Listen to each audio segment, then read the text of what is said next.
Welcome to Two Truths, where we explore controversial topics in religion, philosophy, and history from at least two different perspectives. I'm Dr. Darren Iammarino, and today we're going to be talking about magic. What is it, and how can we make it work?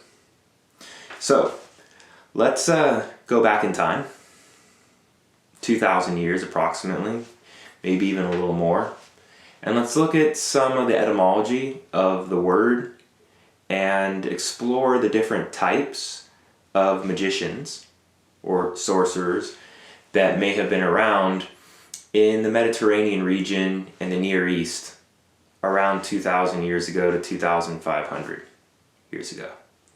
One term you're going to hear a lot is, as it's described later at least, Goetia, Goetia, Goetia, some people pronounce it differently. Coming from Goes, which is Goes, and the term seems to mean something like in Greek, a lamenter. So it's a type of person that's dealing with the deceased. Necromancy, possibly guiding the dead into the underworld, a medium. Eventually it's going to come to mean more than that too. Someone who knows curses, charms, things like that. It is not a compliment, typically. So it's kind of on a lower tier in many ways and would be used likely as an insult. Maybe at certain times even implying kind of like a charlatan or fraud. Now, a step above that would be magus, coming from basically, this is where we get magic from, right, as a term. But this is a little different because really when you're talking about magus, you're talking about an area of the world and a group of people, a priestly clan. In the region of kind of like, I guess it would be more like Tehran to Isfahan, so parts of modern day Iran, okay? In the Bible, even New Testament, right, you have the three magi, as it describes them, that are going to come over. Now, these people are held at a higher level than, the Goes lower tier. Mainly because, I guess it's because they're associated with essentially a dominant military political force as time goes on. In like the 6th, 5th, 4th centuries BCE, there's associated with empire, right? With Persian Empire. And that carries a lot of weight. Now, these people are sort of ritual specialists with dreams, omens, oracles, eschatology, study of the end times, apocalyptic almost statements, dealing with different demons, possibly even drugs, maybe even different types of sacrifice, possibly human sacrifice, possibly engaging in endogamy, of dealing with essentially like marrying or having sexual relations with relatives, which really isn't super uncommon in the ancient world. And you have to take a lot of this stuff with a grain of salt. Because a lot of the sources that we do get some of the material I just mentioned from are going to be Greek sources or later Roman sources. And those are, of course, potentially biased. Right? Anyhow, that's a tier above, if you will, right? Still, both of these first two groups, they're not really like something you want to probably be associated with. It could be very dangerous for your life to be associated with these groups, as I'll read to you in a second, a quote explaining that. But before we get into reading this quote that's quite fascinating, I want to explain what you might want to be that's deemed at like an even higher level in the ancient world. And that would be a divine man. Okay? Jesus, by some, are going to view him in that tier. Apollonius, another example. In the Greco-Egyptian magical papyri, there are multiple examples of how to gain an indwelling spirit so that you basically don't need spells or rituals. It's your own indwelling now power as this divine man that can get stuff done that we would normally associate with magic, right? So that is something better, like held maybe again in this like higher, more respectable tier. Truthfully though, all these groups, you're walking a fine line for crucifixion, let's say, at this time period. And on that point, let's read an example here relating to Roman law. This is coming from around the early 200s, but was around even much earlier in different sort of iterations of this. But it gives you a feel for sort of what you're dealing with in the Mediterranean region in the first couple centuries. Any who perform or procure the performance of impious or nocturnal sacrifices to enchant, curse, or bind anyone with a spell are either crucified or thrown to the beasts in the arena. Any who sacrifice a man or make offerings of his blood or pollute a shrine or temple are thrown to the beasts, or, if people of position, are beheaded. It is the prevailing legal opinion that participants in the magical art, interesting that's mentioned, right? In the magical art, should be subject to the extreme punishment, that is, either thrown to the beasts or crucified. But the magicians themselves should be burned alive. It is not permitted for anyone to have in his possession books of the magic art. If they are found in anyone's possession when his property has been expropriated and the books burned publicly, he is to be deported to an island, or if he is of the lower class, beheaded. Not only the practice of this art, but even the knowledge of it is prohibited. That part is especially interesting. So you can get in trouble just for knowing about this, which speaks to the burning of books. Even in the New Testament, this happens.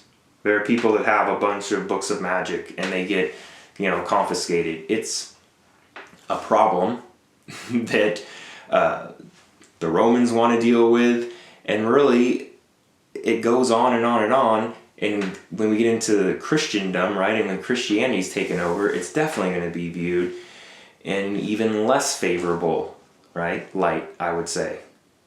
Now, that's a little bit of the historical background. Let's get into some definitions for what magic actually is, right?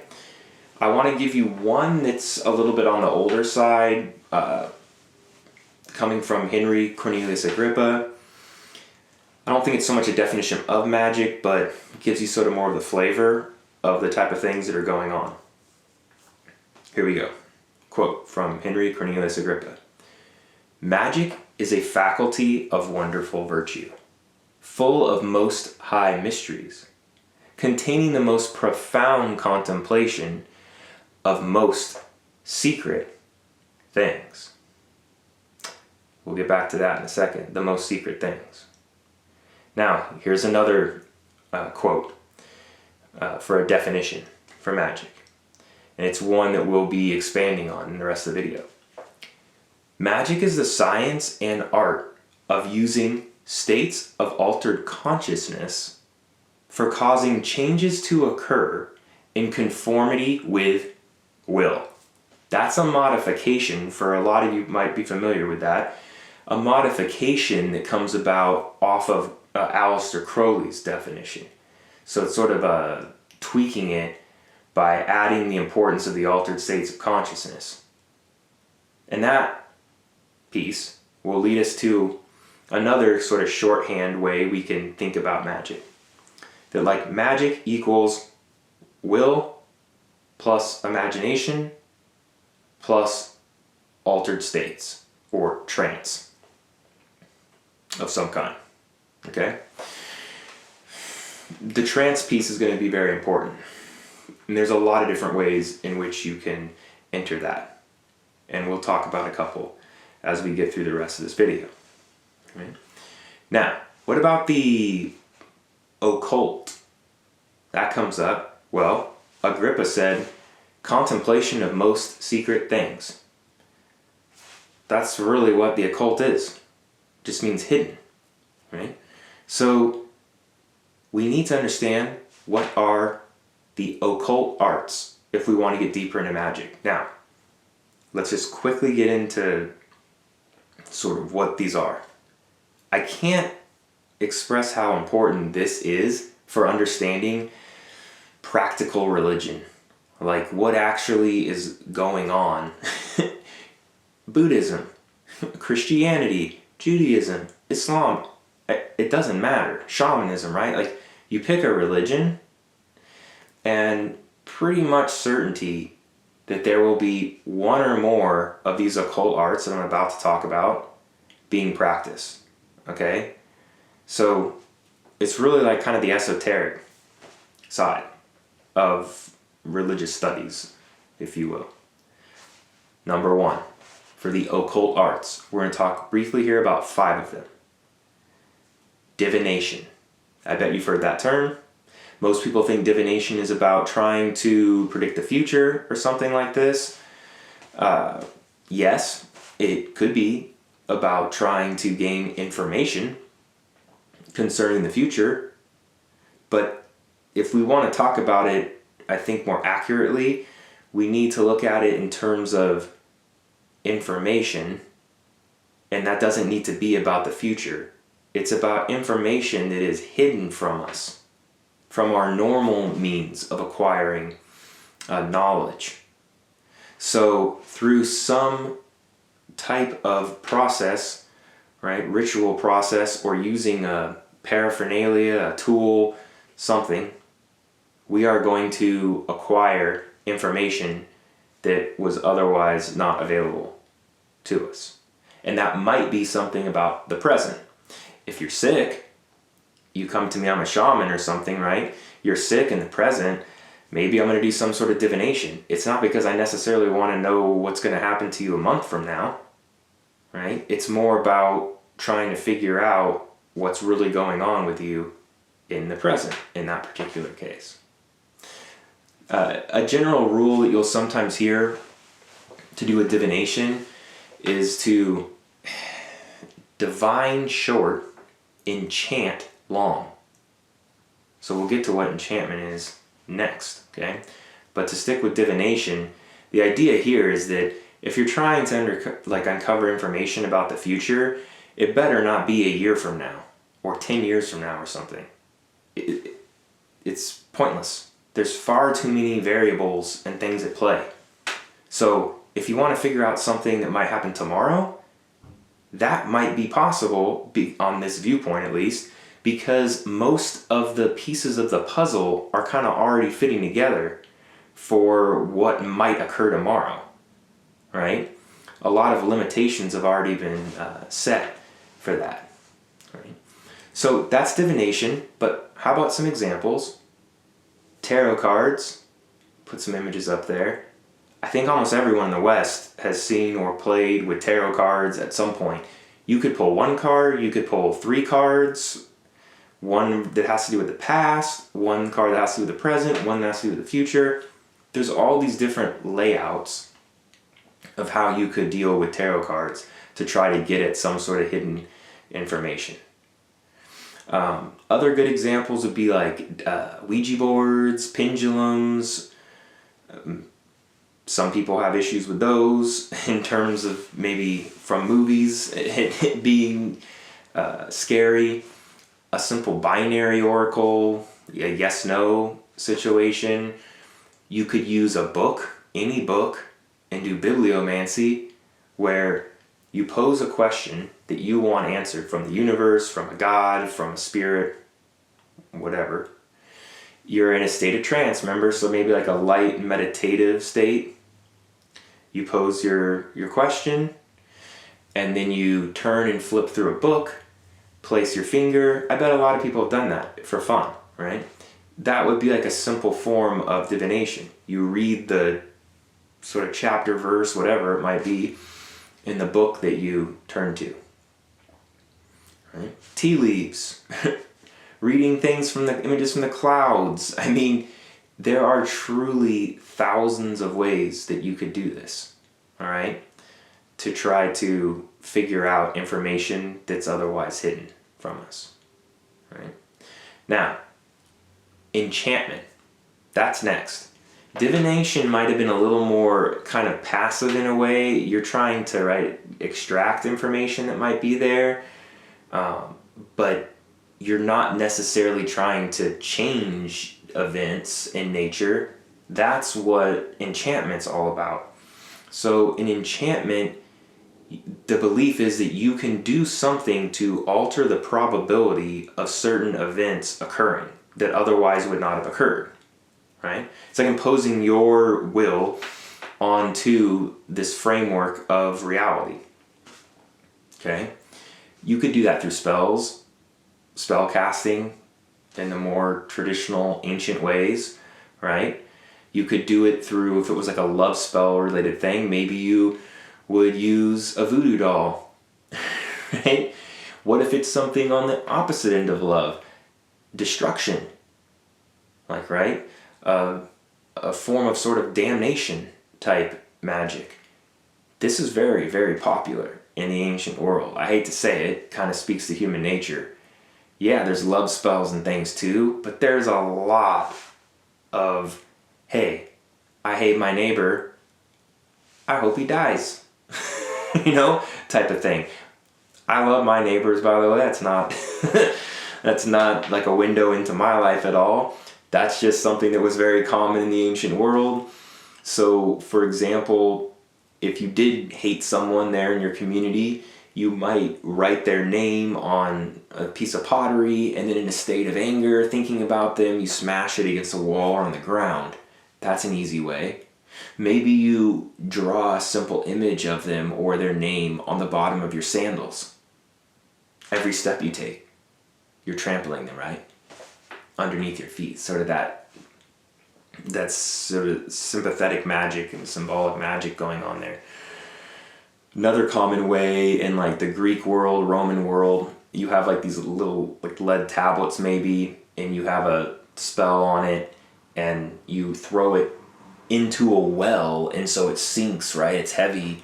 It sinks to the bottom of a well, and you're more or less like trapping the person in the underworld, or right in this well. So those are just a few examples of enchantment, but again, it's about trying to like alter the probability of certain events occurring in nature. So those are the first two of these 5 occult arts. Next up, invocation.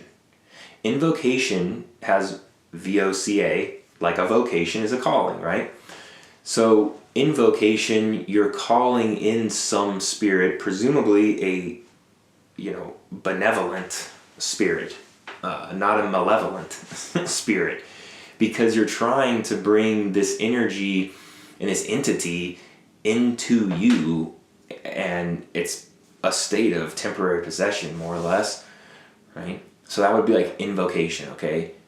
Evocation, our 4th occult art, is similar, but you're calling a demon, perhaps, to appear outside of yourself. Now, you really don't want the demon to possess you, right? To be inside of you, because it's far more dangerous.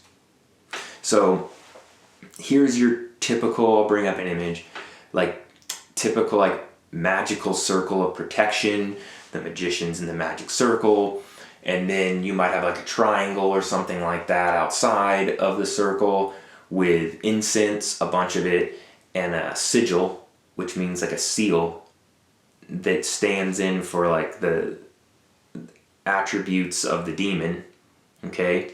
And the demon's kind of identity, if you will. And then you summon, right, the demon to appear. That would be evocation, right? Similar but distinct from invocation. So there you have 4 of the occult arts. The 5th one, sometimes you hear this more maybe contemporary stuff, illumination. The idea with illumination is, rather than it kind of being like its own unique, practice or something, it's taking a lot of the rest of the magical toolkit and using it for your own personal enlightenment or growth. Okay? Conversation with your holy guardian angel, something like that you might hear in the more 19th, 20th century literature, might fall under also illumination, but we don't need to go down that rabbit hole. There you have 5, right, of these occult arts.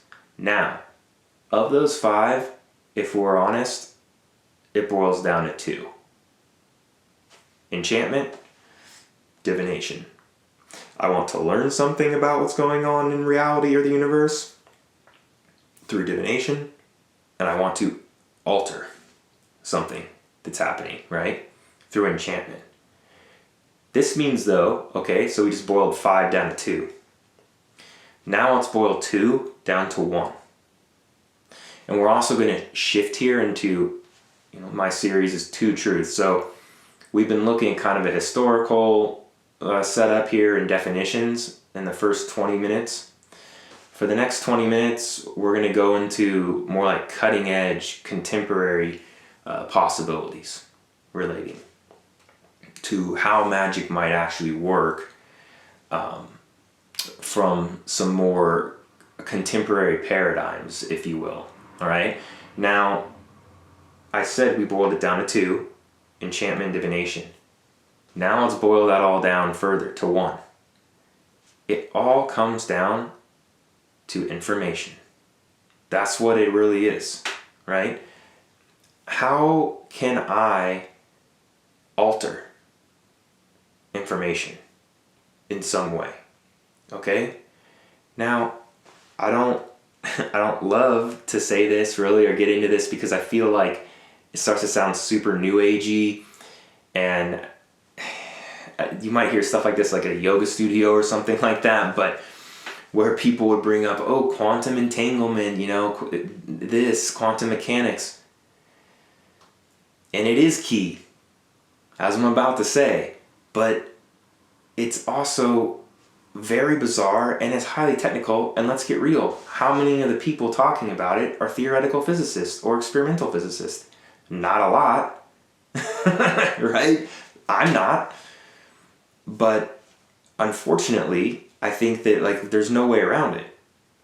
This is just a truth about a more fundamental layer of reality compared to our classical reality, right? With more classical mechanics, you have to unfortunately talk about the quantum realm.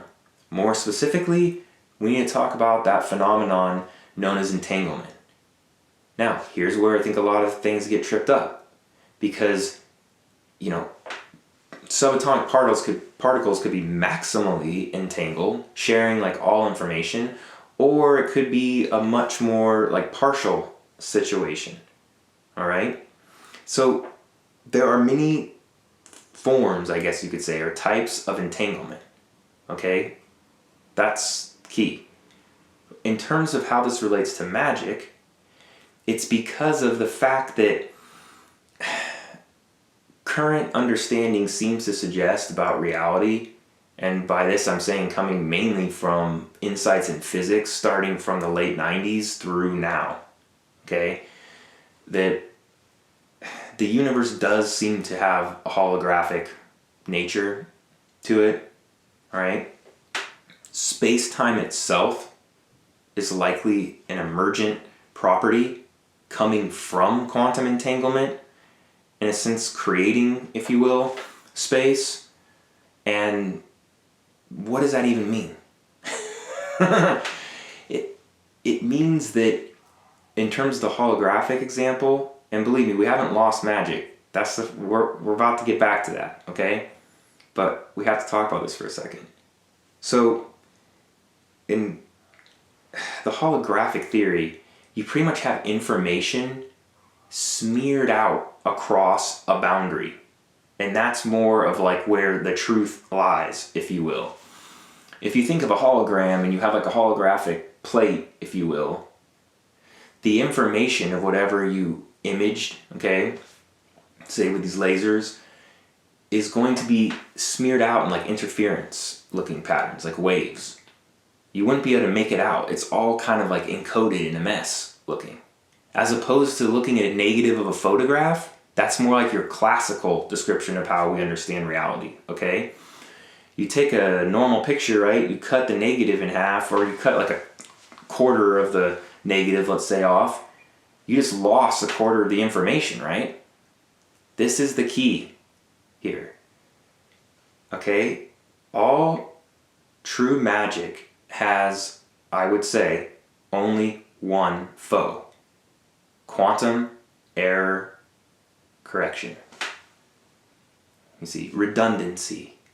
Like, the information about me, about all the stuff, it's stored non-locally, and it's smeared out in such a way that it's very much, in a sense, resistant to destruction or alteration. Okay? Now, let's jump back to magic. If magic is really all about altering information in some way, then this is going to be difficult. Because on an older view of magic, I think it's more like you have a target, let's say, in enchantment, you're trying to alter a single person, let's say, right? Like their behavior. You want them to fall in love with you, or you want to hurt them, or whatever, right? You create some magical link between you and the person, and it's very bullet almost oriented, I feel like, where it's very much directed at that that person, that thing. But the trouble is that person or that thing is, right on a more holographic view, like connected, entangled to a whole bunch of other things that also would like help to, quote, define it or that person. So what I'm getting at here is that, like, if we want to make magic work for us, then it seems like maybe a better analogy would be something like a net rather than a bullet. And that you need to create a whole bunch of links. Let's reword this. You want to have like a bunch of vectors of influence on the situation, like on whatever your goal is for your magical operation. All right? Now, okay, how the heck do you do that then, right? Well, this is where knowledge is power. You want to know and literally learn about as many things that are even like related to that person, say, or that thing, because it's creating connections with the information that is you and getting that more embedded in these concepts and the information that's related to, say, the target. In the Satanism video, I brought up insight roles, paradigm shifting. Well, that's another example, in a sense. Like if you were doing a bunch of different insight roles and they had some sort of either very close clustered relationship to this individual maybe you're trying to influence, okay, you're kind of creating these like additional vectors of influence between you and that individual. All right? So that's just a piece of this as I see it, right? You want to try and surround the adjacent elements relating to the goal or the target or something, because it's a redundancy, remember, in the quantum error correction. So you need to try to like get influence on all these different angles, right? Now, with that, let's take a little pause, and I want to show you something that can kind of maybe explain things a little more. It's also kind of unique. It's something you haven't probably seen anywhere else, I can't imagine. It's something I kind of invented or created, and it will tie into what we were just talking about. I call it Omnism, for all, right? And it's sort of like an art style, but the idea is if you take like a theme or a concept, say love, all right?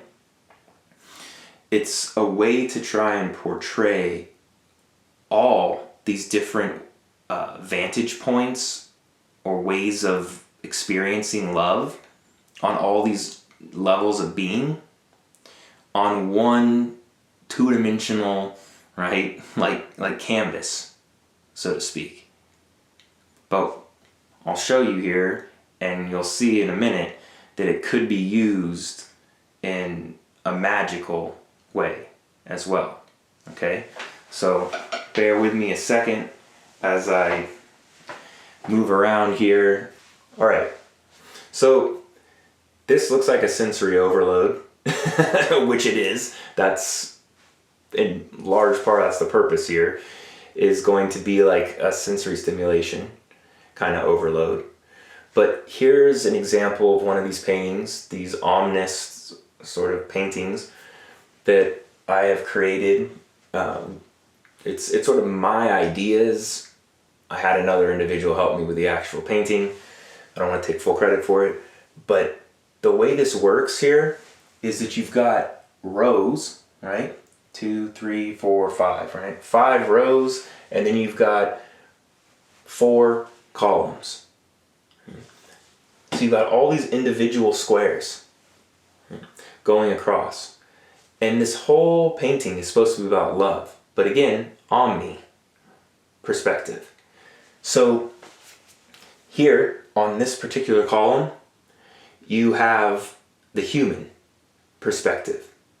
But the reason why you've got so many, and they're all human here, is that it's different vantage points too. So like the view from like above, right? A bird's eye view, if you will. A straight on view.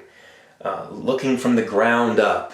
Looking inward here, right? Like into your heart space on this one. And then distorted or awkward vantage point, right? Where like love gets totally distorted through social media and other things, right? In this example, maybe. But we only typically dwell in here, right? When thinking about love or thinking about love spells or enchantments. But you've got all this other range of what makes up reality for us, okay? You've got the plant realm, animal realm, and then AI, tech realm. And it doesn't take long to see by looking at some of these squares that it's a very different world. I'm sure a lot of human beings would be like, this doesn't look loving at all to me. Seeing a bee up close or something like that, I don't really want to be a land on me type of thing. But from an animal perspective, right? Well, a bee and pollen on a flower, this is a love form of relationship. Or water, right? And roots for a plant, which is not probably how we're thinking of it. And then AI, all about information or something. So this is a tool that can be used to enhance the probability, let's say, of enchantment, and here's how that would work. And this maybe takes us into our final sort of section here. Now, if we try to put together kind of a formula, I guess, here, or an equation, we could say that at least when talking about enchantment here, that you need to have like acceleration physically and cognitively. Okay, that's one piece. You're going to also need to have entanglement through like multiple vectors, right? And then you're going to need to have some command, your will, statement of intention, whatever it is, whatever you want to happen. And that should be in a form of like a symbolic form, like a fuzzy logic symbolic form. A sigil that I'm sure you can watch many other magic videos out there on YouTube on how to create. But briefly, a sigil on the contemporary usage, if you take like a sentence that is your statement of intention, it is my will to get $10 today. Okay, something like that. And you could cross out all the letters, right, that repeat, smash the remaining letters into one glyph, and then you keep reducing it basically down to this abstract symbol that has a correlation still, the information with your statement of intention. Okay, but it's abstract now, right? And this is sort of puts it more in the realm of like the language of quantum information or something like that, okay? We don't have time to go into any more like details on that. Maybe there can be a whole video on different types of sigils some other time, right? But acceleration, okay, physically, cognitively, entanglement through many vectors, and that might come through insight rolls. It might come through using this as a tool, okay, to create many vectors sort of in the mind, right? And then a sigil that you would look at the end. Now, right, let me give you a little more detail of how, like, I suggest you could use something like this. If it is something to do with love, and let's say you're trying to, I don't know, do some sort of love spell with some individual, okay? You want to potentially do a whole bunch of like prostrations. I don't have the space to do that and stay in frame of like, if you think of like Buddhist prostrations, going up, going down on the floor, going up, going down, going up, going down. Right? You're doing this like repetitive motion, almost like sun salutations or something, okay? In yoga, you're like building heat, you're building this speed and the acceleration physically, okay? Through that. Then you want to get your mind moving super fast as well. The way you would do that, permutations, okay? I don't want to use like some real person's name or something, but let's just take like a god or something, Shiva, whatever, it's short and easy.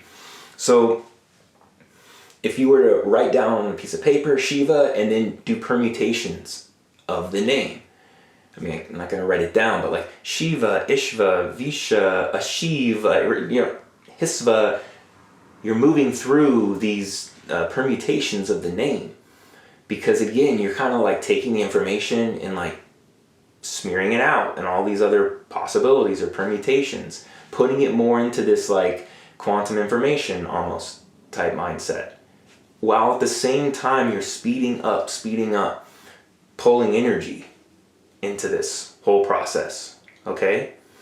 Now, that's our like kind of intro.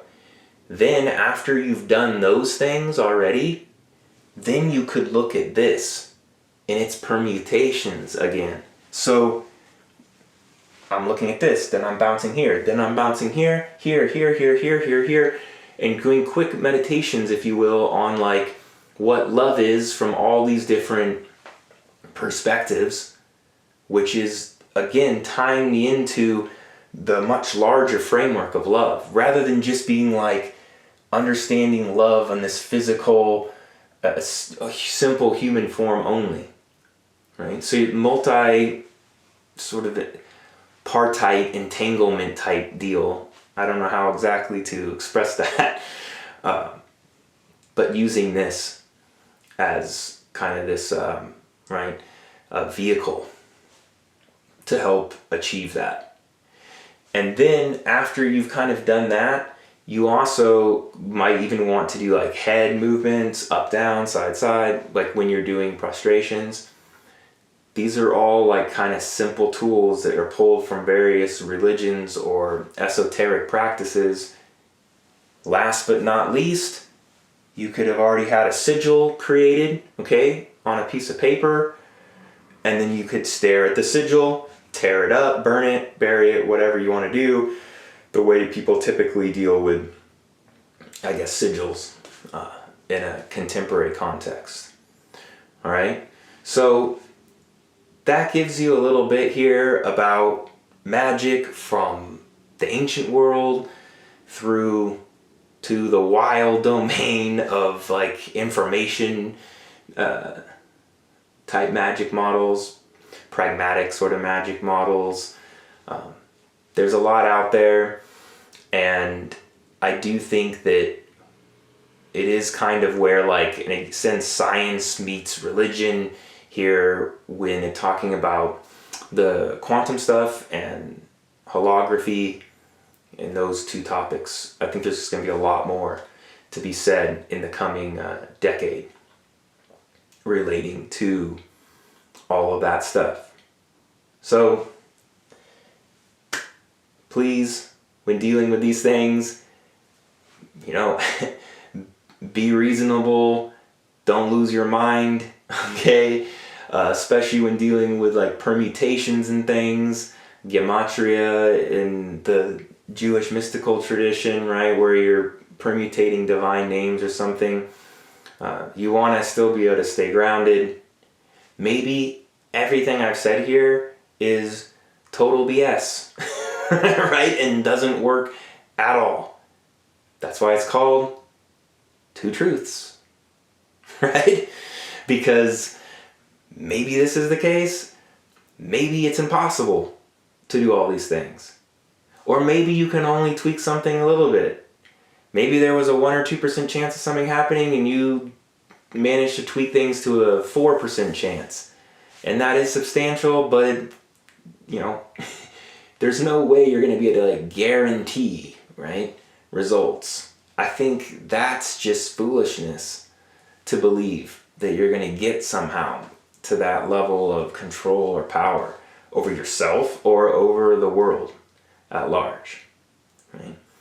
So on that note, like always, let's be smart, let's be responsible, and let's stay gray.